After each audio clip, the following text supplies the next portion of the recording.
علیکم۔ اچھا 3-4 چیزیں جو ہے نا میں آپ کو بتاؤں گا جس کی وجہ سے گاڑی جو ہے نا وہ بڑا پریشان کرتی ہے اکثر، اور پیسے بھی کاریگر جو بولتا ہے وہ پلاگ چینج کرو، کوائلیں چینج کرو، بس ادھر ہی رکھتے ہیں زیادہ۔ اچھا اگر گاڑی آپ کی کھڑی ہے، اے سی نہیں لگایا آپ نے، اچھا اس طرح کھڑی ہے، یہ تو اے سی لگا ہوا ہے، اگر اے سی نہیں لگایا وائبریشن کرتی ہے تو پھر اس کے یہ کرسیاں ہوتی ہیں گیئر کی اور انجن کی کرسیاں کمزور ہیں۔ اے سی لگانے کے بغیر اگر آپ وائبریشن کرتی ہیں تو پھر کرسیاں کمزور ہیں۔ اگر اے سی لگاتے ہیں آپ تو پھر بھی وائبریشن کرتی ہے، پھر کوائلیں اور پلگ کا مسئلہ ہوتا ہے۔ یہ مسٹ ہے، یہ 2 چیزیں نا کنفرم ہے، کیونکہ میں یہ تیسری گاڑی ہے میرے پاس، میں یہ سارے تجربے میرے ساتھ ہو چکے ہیں پہلے۔ اچھا اگر مسنگ کرتی ہے تو پھر ترومبا بینزین کا مسئلہ ہوتا ہے، جو پیچھے سپلائر انجن کو سپلائی دیتا ہے آگے پیٹرول،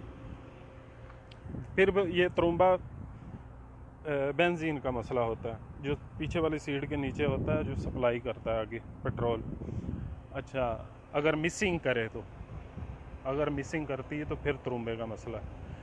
اچھا اگر آپ کی گاڑی جو ہے نا 20-25-30 میں 40-50 کی سپیڈ میں زیادہ وائبریشن کرتی ہے، یعنی جیسے آپ گھوڑے پہ بیٹھے ہیں اس طرح ہاتھ اس طرح کرتی ہے، تو پھر ٹائر کا مسئلہ ہوتا ہے۔ ٹائر کا مسئلہ مسٹ ہے، یہ وائبریشن کا چوتھا جو ہے نا وہ مطلب ہے کہ یہ جو ہے نا جس طرح یہ ٹائر ہے نا باہر سے بالکل ٹھیک ہے، باہر سے بالکل نیا، آپ کو نہیں لگ رہا کہ ٹائر کا مسئلہ، پھر بھی آپ غور کریں اندر والی سائڈ سے بھی پھٹا ہو سکتا ہے ٹائر، اس کی وجہ سے گاڑی سب سے زیادہ وائبریشن کرتی ہے۔ یہ بھی میرے ساتھ ہو چکا ہے، کیونکہ لاسٹ دفعہ جو میں چیک کروانے گیا 3 کاریگروں کے پاس،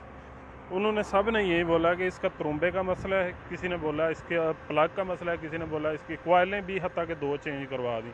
لیکن مسئلہ وہی تھا۔ باہر سے ٹائر جو ہے نا بالکل نئے تھے،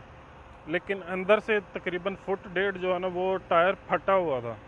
یعنی اس کی تاریں نظر آ رہی تھیں۔ یہ 4 چیزیں نا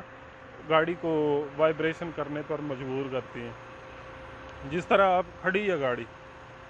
یعنی کوئی وائبریشن نہیں ہے، نارمل انجن کی وائبریٹ کر رہا ہے تو وہی ہے نارملی، لیکن پھر دوبارہ بتا دیتا ہوں، اگر آپ کی گاڑی کھڑی اے سی کے بغیر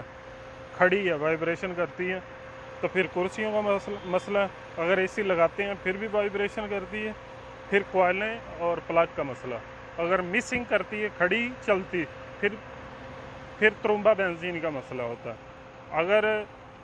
گاڑی مطلب چلتے ہوئے ہلتی ہے زیادہ وائبریٹ کر رہی ہے تو پھر ٹائر کا مسئلہ۔ یہ 4 چیزیں لوگ پیسے لگواتے ہیں، کاریگر جو ہے نا کافی پیسے لگواتے جاتے ہیں، یہ لے آؤ وہ لے آؤ یہ لے آؤ وہ لے آؤ۔ میں اس لیے میرے ساتھ بڑی دفعہ ہو چکا ہے، میں اس لیے آپ کو بتا رہا ہوں کہ کوئی بھی بندہ جو ہے نا اپنا نقصان نہ کرتا جائے، فائدہ نہیں۔